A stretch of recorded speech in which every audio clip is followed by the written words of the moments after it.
Refaire du cinéma, c'est la promesse du Palais des Congrès et de la Culture du Mans et des cinéastes du 14 janvier au 14 février prochain. J'ai le plaisir de recevoir Adrien Kéravec. Bonsoir. Bonsoir. Vous êtes le programmateur du Palais des Congrès. Émilie Leroux, bonsoir. Bonsoir. Chargée de production et de communication au Palais des Congrès. Vous êtes venu avec Malo Ghislain. Bonsoir. Bonsoir. Vous êtes programmateur au cinéaste et vous venez nous parler donc de ce temps fort qui regroupe une exposition, un spectacle et un film sur le fait de réinventer... La réinterprétation du cinéma. En fait, cette séquence s'est montée en 3 temps. Nous, on avait notre spectacle Blockbuster, dont on parlera tout à l'heure, qui parle de cinéma, qui aura lieu au mois de février. Et puis, on court après une expo depuis 2 ans et demi, 3 ans.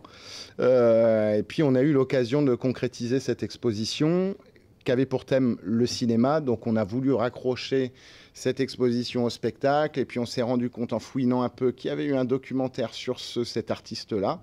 On a appelé les cinéastes pour savoir s'ils voulaient...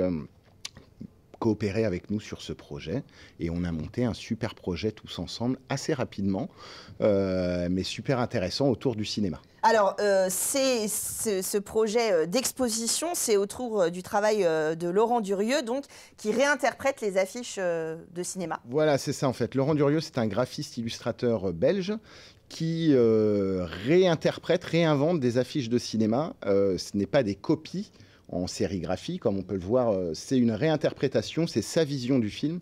Et il aime à dire qu'il crée ces affiches pour redonner aux gens l'envie de revoir les films.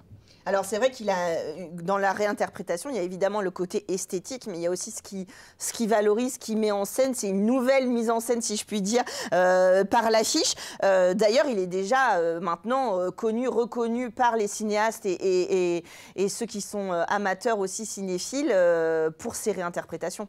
Oui, tout à fait. Moi, par exemple, je l'ai découvert il y a peut-être 7-8 ans environ. Déjà, à l'époque, je trouvais son travail magnifique. Et sur les dernières années, on a eu des ressorties de films classiques, comme par exemple Apocalypse Now, où ils ont fait appel à Durieux pour faire la réédition de l'affiche.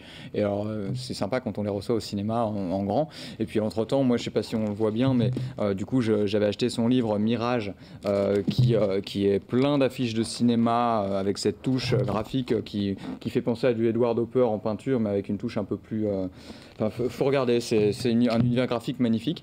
Et du coup, moi, quand le Palais des Congrès nous dit tiens non, on a une expo Durieux là bientôt, moi, c'était comme un cadeau de Noël avant. Ouais, c'est ça. Moi, je vous remercie, c'est sincèrement. Et justement, le 30 janvier, on va pouvoir voir un documentaire qui a été fait sur Laurent Durieux, qui travaille sur une commande sur la réinterprétation d'une affiche du Silence des Agneaux. J'allais dire du Seigneur des Anneaux, n'importe quoi, du Silence des Agneaux. Ouais, c'est ça. Hannibal, ça colle bien avec l'esprit des films qu'il fait. Moi, j'ai pas encore vu le documentaire, mais je me ferai un plaisir de le découvrir d'ici là. Je doute pas qu'il soit très intéressant et puis ça nous permettra aussi de discuter avec lui de tout son travail rétrospectivement, avec qui il a travaillé, ce qui l'a particulièrement animé, peut-être aussi ses souhaits à l'avenir, mais c'est vrai qu'il est très demandé. Moi j'ai eu l'occasion de voir des visuels créés par lui pour des festivals, par exemple à Cannes, certaines sélections parallèles l'ont fait bosser, donc tout le monde se l'arrache, donc c'est aussi pour ça que c'est dur de l'avoir. Donc moi je dis vraiment merci au Palais des Congrès d'avoir réussi à organiser ça, parce que c'est pas évident de faire venir un artiste aussi prisé. Oui, d'ailleurs, vous le disiez, même pour les graphistes, je me permets cette petite incartade parce que je suis de la partie. On voit rien que dans la bande-annonce du documentaire que c'est assez précis aussi sur la façon dont il construit, dont il réfléchit autour des films.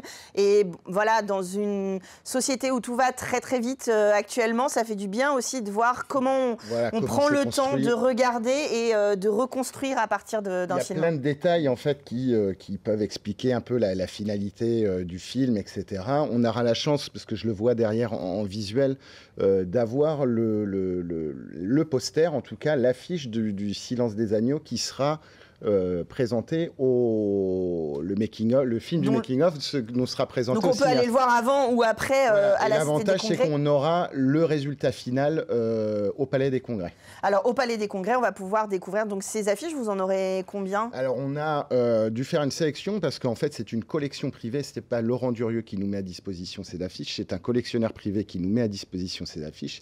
Il en a une 60aine. On a dû en faire une sélection. On va en avoir une bonne 30aine quand même.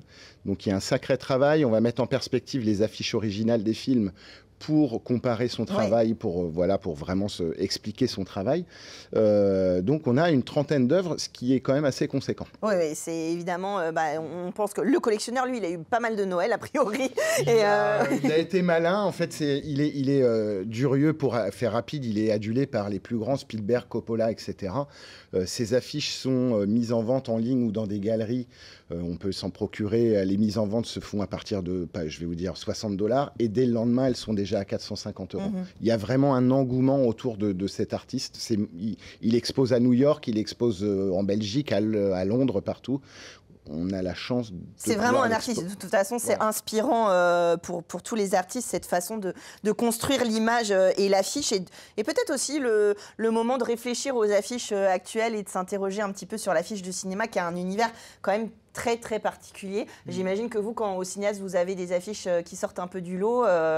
Voilà, il y a des gens qui doivent... On en commande quelques-unes en plus pour nous. Ouais, c'est ça, déjà pour commencer. C'est vrai que beaucoup d'affiches sont travaillées sur l'image parfois. Et moi, je dis en m'amusant, non mais là, ils ont fait une capture d'écran, ils ont rajouté le titre, quoi. Et c'est la différence entre un vrai travail graphique et juste un service marketing qui fait le service minimum, parce que ça coûte très cher de faire une affiche. Ça coûte très cher, mais de toute façon, il y a aussi la partie commerciale des films. C'est encore autre chose qui joue sur les affiches.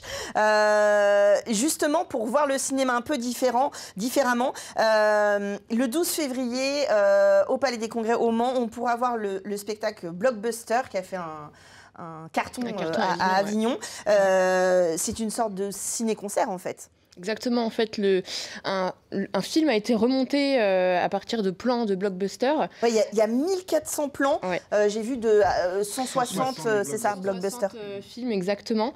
Et le film est rejoué en live puisqu'il est doublé, il y a les bruitages et il y a également les musiques qui sont faites sur scène. Donc c'est vraiment un spectacle exceptionnel. Alors oui, parce que je disais ciné-concert, mais il y a des comédiens aussi, il y a des bruitages, il y a des voix. Et la musique, donc c'est complètement une reproduction live d'une production de film en fait, en tout cas d'un film doublé. Donc, et en plus ça sera joué pendant les vacances, donc c'est vraiment l'occasion de venir le voir. Oui, c'est ce que j'allais dire, ça peut permettre aussi d'expliquer par exemple aux enfants ou en famille, de voir comment sont faits les films, parce qu'on imagine toujours évidemment les explosions, les choses comme ça. Même des fois un cheval qui court sur la plage, il est refait en bruitage derrière. Et on se rend pas compte que c'est fait avec des objets du quotidien, que c'est pas juste des bruits enregistrés. C'est vraiment fait avec des vrais objets sur scène. Un beau spectacle, un gros spectacle pour le coup. Blockbuster, il porte bien son nom, qu'on peut voir en famille, il n'y a pas de problème, évidemment, c'est un univers... C'est un des... dans toute la programmation du Palais des Congrès, c'est un de mes spectacles coup de cœur en tant que programmateur sur cette saison culturelle.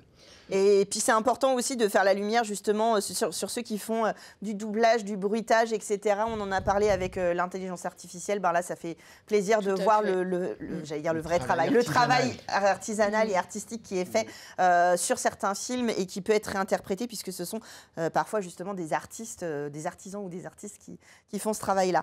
Donc rendez-vous à partir du 14 janvier au Palais des Congrès pour voir l'exposition. Le 30 janvier à 20h pour le documentaire au cinéaste. Et puis le 12 février pour le spectacle Blockbuster. On prend ses places chez les uns chez les autres sur le site internet. Sur nos sites internet, au guichet du Palais et au cinéaste.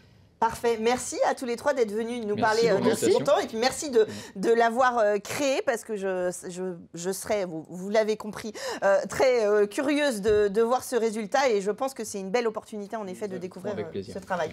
Merci beaucoup en tout cas tous les trois. Et puis nous, on continue avec d'autres idées sorties tout de suite dans Culturel.